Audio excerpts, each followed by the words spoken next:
शांत हो जाइए।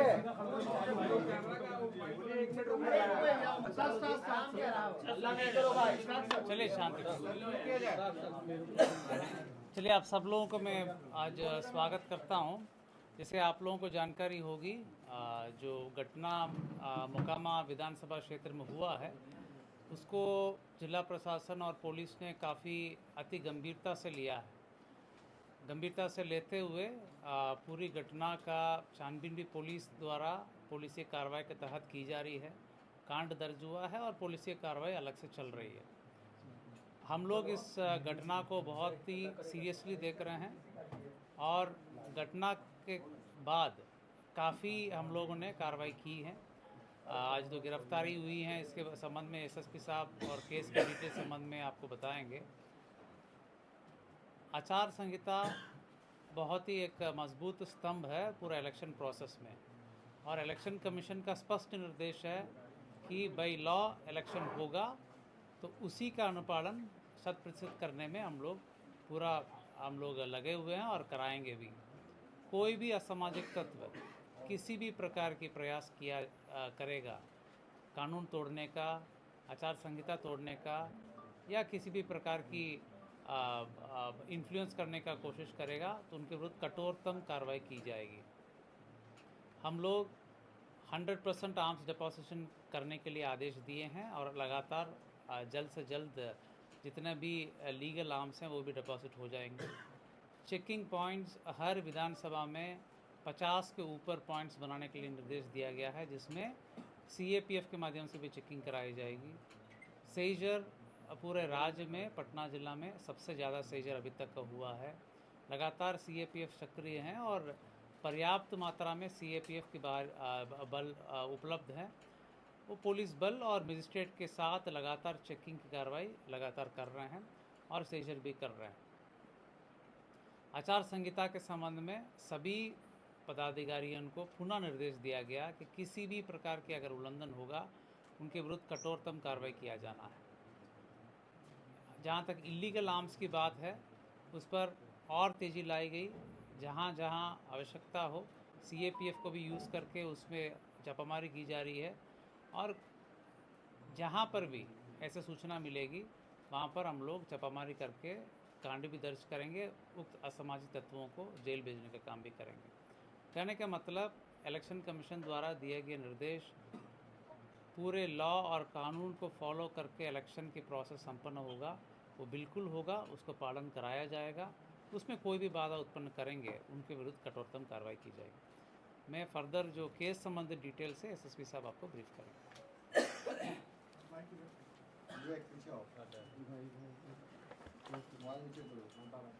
आप लोग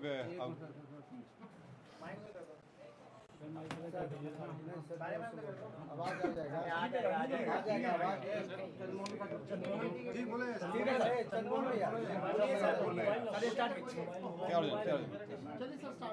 सर स्टार्ट कीजिए। आप लोग अवगत हैं कि 30 तारीख को एक गंभीर घटना घटी थी और जो दुर्भाग्यपूर्ण था कि इस तरह की घटना नहीं होनी चाहिए थी।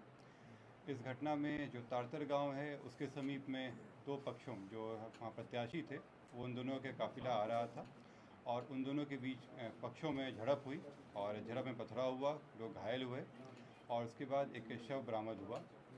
उसमें जो दुलार चंद यादव हैं जो 75 वर्ष के रहने वाले हैं, उसी गांव के पास के रहने वाले हैं, उनका पूर्व में भी आपराधिक इतिहास रहा है, उनका शव बरामद किया गया। उसके बाद वहाँ पे दोनों पक्षों के द्वारा कांड दर्ज कराया गया।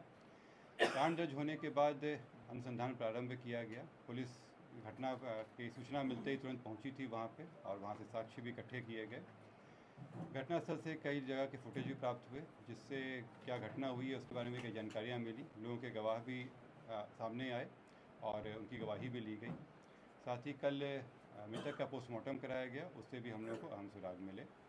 जो अभी तक के अनुसंधान में आया उसमें उससे प्रतीत हुआ कि ये जो घटना हुई है ये आदर्श संहिता का उल्लंघन भी हुआ है। इसमें ये एक गंभीर मामला भी था। हम लोग इलेक्शन कमीशन के द्वारा निर्देशित भी किया गया था कि शांतिपूर्ण ढंग से इलेक्शन होना चाहिए, और इसमें जब अनुसंधान किया गया तो पाया गया कि जो प्रत्याशी हैं वो वहाँ पे मौजूद थे, उनके सामने में घटनाएं हुई हैं और जो कांड के मुख्य अभियुक्त भी हैं अनंत सिंह, उनकी आज गिरफ्तारी बेड़ना गांव से किया गया है। इसमें हम लोग को जो जानकारी प्राप्त हुई थी, इनके 2 सहयोगी भी इनके साथ में थे जो उस घटना स्थल पर भी थे और उनकी भी गिरफ्तारी की गई है।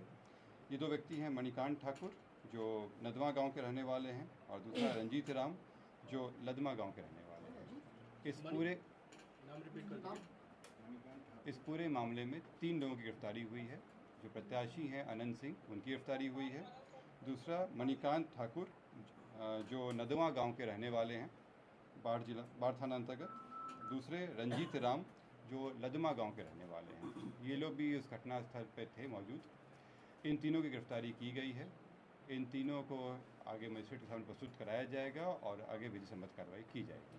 कार्तिकेय जी एक बात जानना चाहते हैं कि पोस्टमार्टम रिपोर्ट में गोली लगने की बात हुई थी। कौन सा आर्म यूज किया गया, आप लोगों को ये पता लगा? गोली चली है तो कौन से बंदूक से चली है?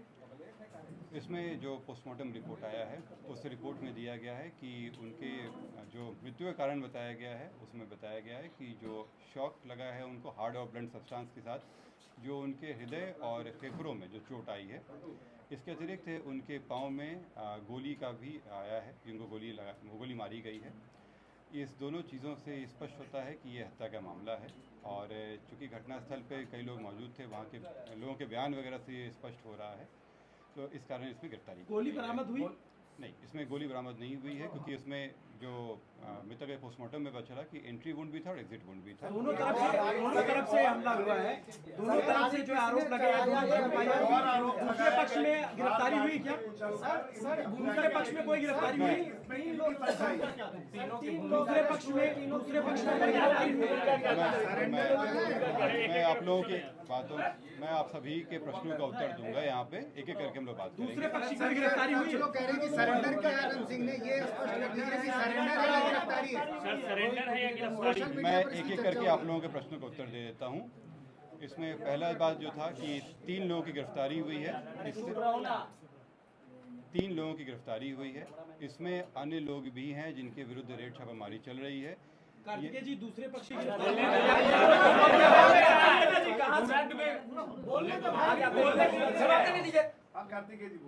उधर से आके चिल्ला। मैं फिर से रिपीट कर दे रहा हूँ। इस मामले में अभी तक 3 गिरफ्तारियां हुई हैं। इसमें अन्य लोग भी हैं जिनकी गिरफ्तारियों के लिए रेड छापामारी चल रही है। जल्द ही उनको भी गिरफ्तार किया जाएगा। इसमें अनुसंधान जो CID के द्वारा भी शुरू किया गया है, CID की एक टीम भी बनाई गई है जो इस पूरे मामले पे अनुसंधान साथ में करती रहेगी और हम लोगों को सहयोग भी देगी। जो अग्रतर अनुसंधान में आएगा उससे भी आप लोग को अवगत कराया जाएगा। जो आप लोग द्वारा प्रश्न किया गया था कि दूसरे पक्ष पे क्या कार्रवाई हुई, तो आप लोगों को अवगत करा दें कि इसमें इस पूरे घटनाक्रम में कई चीज़ें हुई हैं। पहला कि जो आपस में दोनों पक्षों के बीच में मारपीट की घटना हुई थी, पत्थरबाजी हुई थी, उसका कारण दर्ज कराया गया है। पुलिस को जब जानकारी मिली थी कि इस तरह की चीज़ें हो रही हैं, उसका भी केस दर्ज कराया गया। इसके अतिरिक्त जो गाड़ियों का काफिला था उस आदर्श आचार संहिता का उल्लंघन था, उसका भी कारण दर्ज कराया गया है। कल जब पोस्टमार्टम के लिए ले जाया जा रहा था तो वहाँ पे भी कुछ शरारती तत्वों के द्वारा पुलिस के साथ भिड़ंत हुई थी, उसका भी कांड दर्ज कराया गया है। इन सभी कांडों में कल रात में कई जगहों पर रेड छापामारी करके कई लोगों को गिरफ्तार किया गया। इसमें दोनों पक्ष के लोग शामिल हैं। इसमें जो पुलिस के साथ हाथापाई हुई या तोड़फोड़ हुई या आपस में मारपीट हुआ, उन मामलों में गिरफ्तारियाँ हुई थी। ये हत्या के मामले में आज ये गिरफ्तारी 3 हुई है। सरेंडर किया है सर या गिरफ्तारी हुई? कहाँ से गिरफ्तारी हुई? जैसे मैंने स्पष्ट कहा है कि ये 3 गिरफ्तारी हुई है, इससे स्पष्ट है कि सरेंडर नहीं है, गिरफ्तारी है। और ये बेड़ना गांव जो बाढ़ के अंतर्गत आता है, वहाँ से गिरफ्तारी की गई।